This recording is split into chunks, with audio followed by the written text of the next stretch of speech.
Hi, welcome to Nursing Mentor. In this video, we will discuss about hypertension. So, let's begin with the definition of hypertension. Hypertension is a chronic medical condition in which the blood pressure in the arteries is consistently higher than the normal range. Hypertension क्या होता है? एक long term medical condition है जिसमें arteries के अंदर blood pressure normal से ज़्यादा हो जाता है. इट मीन्स हार्ट को ब्लड पंप करने के लिए एक्स्ट्रा फोर्स लगाना पड़ता है. फॉर एग्जाम्पल, पाइप है नॉर्मल, पानी स्मूथली आता है. पाइप को थोड़ा सा दबा दो, पानी हाई प्रेशर से निकलता है. यही हाइपरटेंशन है. नॉर्मल ब्लड प्रेशर होता है 120/80 mmHg. Hypertension greater than 140/90 mmHg. Diagram देख रहे हो, ये नॉर्मल हार्ट है, ये हाइपरटेंशन में है. हार्ट पंपिंग हार्ड, ये पंप हार्ड कर रहा है, इजीली ब्लड फ्लो नहीं हो पा रहा और इसमें इजीली हो रहा है नॉर्मल में. नेक्स्ट आता है types of hypertension. Primary hypertension ये सबसे कॉमन होता है, 90 to 95% केसेस इसके मिलती है. नो एग्जैक्ट कोज, एग्जैक्ट कारण नहीं पता. Associate with risk factor, age, obesity, stress, family history, smoking, lack of exercise. Secondary hypertension 5 to 10% cases इसके मिलते हैं, जैसे किडनी डिजीज़ की वजह से हाइपरटेंशन हो गया, एंडोक्राइन डिसऑर्डर की वजह से हो गया, प्रेगनेंसी इंड्यूस हाइपरटेंशन, मेडिकेशन, कुछ मेडिसिन होती है जिनकी वजह से हाइपरटेंशन हो सकता है, steroid, birth control pills. Next बात करते हैं रिस्क फैक्टर. रिस्क फैक्टर क्या होता है? वो चीज़ें जो किसी बीमारी का रिस्क बढ़ा देती है, जैसे obesity, high salt intake. High salt, ज़्यादा नमक खाने वालों को हाइपरटेंशन होने के चांसेस ज़्यादा है. Smoking, alcohol consumption, stress, family history, किसी की फैमिली के अंदर किसी को पहले से ही हाइपरटेंशन है तो उसमें और पर्सन को होने के चांसेस होते हैं. Diabetes, kidney disease, increasing age. Next है sign and symptoms. Sign and symptoms में फर्स्ट आता है hypertension is called the silent killer. Hypertension को साइलेंट किलर क्यों बोला गया है? इसके सिम्टम्स शुरू में बिल्कुल नहीं होते. मोस्ट पेशेंट काफ़ी सालों तक पता भी चलता कि उनका बीपी हाई है. फॉर एग्ज़ाम्पल, सोचो तुम्हारे घर में मेन वाटर पाइप अंदर से धीरे धीरे वीक हो रही है. आपको कोई साउंड, कोई लीकेज, कोई क्रैक नज़र नहीं आएगा, एक दिन वो अचानक से फट जाती है. इसे ही हाइपरटेंशन बोलते हैं. अंदर ही अंदर प्रेशर बढ़ता रहता है और एक दिन मेजर कॉम्प्लिकेशन हो सकती है. सेकंड आता है हेडेक, सर दर्द हो सकता है. ब्लड विजन, नज़र कम आ सकता है, मतलब साफ दिखाई नहीं देगा, धुंधला दिखाई देगा. पाल्पिटेशन, पाल्पिटेशन क्या होता है? हार्ट का तेज या जोर से धड़कना जैसे हमें महसूस हो रहा हो.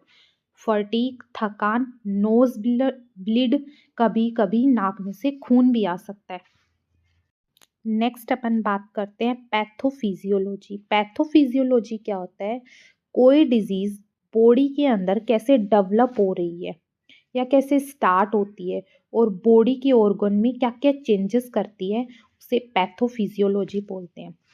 इसके अंदर 4 पॉइंट है. फर्स्ट है blood vessels become narrow. It means blood vessels पतली या नैरो हो जाती है. ये ज़्यादा नमक खाने से, स्ट्रेस लेने से हो सकती है. सेकेंड है blood meets resistant while flowing. उसके बाद क्या होगा? जब वेसल्स नैरो हो गई तो ब्लड को फ्लो करने में रेजिस्टेंस मिलता है, जिससे ट्रैफिक नैरो रोड पर जाम हो जाता है. वैसे ही थर्ड है the heart pumps harder. Blood को आगे पंप करने के लिए हार्ट को एक्स्ट्रा फोर्स लगानी पड़ती है, यानी हार्ट को नॉर्मल से ज़्यादा काम करना पड़ता है. लास्ट आता है this increases blood pressure. Heart का एक्स्ट्रा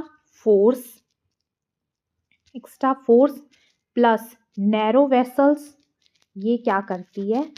बीपी को इंक्रीज कर देती है. और यही होता है हाइपरटेंशन। नेक्स्ट है कॉम्प्लिकेशंस। कॉम्प्लिकेशन क्या होती है? अगर बीपी को कंट्रोल ना किया जाए तो बॉडी के अंदर सीवियर डैमेज हो सकते हैं, जैसे स्ट्रोक। स्ट्रोक क्या होता है? ब्रेन की जो ब्लड सप्लाई है वो अचानक रुक जाए या बहुत कम हो जाए। सेकंड है हार्ट अटैक। हार्ट फेलियर हो सकता है, किडनी फेल हो सकती है, पेरिफेरल आर्टरी डिजीज हो सकती है। नेक्स्ट है डायग्नोसिस। डायग्नोसिस क्या होते हैं? कौन कौन से टेस्ट करवाने चाहिए अगर किसी पेशेंट को हाइपरटेंशन के सिम्टम्स दिखे तब। बीपी बीपी मेजरमेंट करवाना चाहिए, repeated reading on different days, दो 2 से 3 बार रीडिंग्स लेनी चाहिए, लिपिड प्रोफाइल करवानी चाहिए, kidney function test, urine test, ECG. Next बात करते हैं अपन ट्रीटमेंट की। ट्रीटमेंट क्या होता है? 2 टाइप से करते हैं इसका ट्रीटमेंट, लाइफस्टाइल मॉडिफिकेशन और मेडिसिन देके। लाइफस्टाइल मॉडिफिकेशन कैसे करेंगे?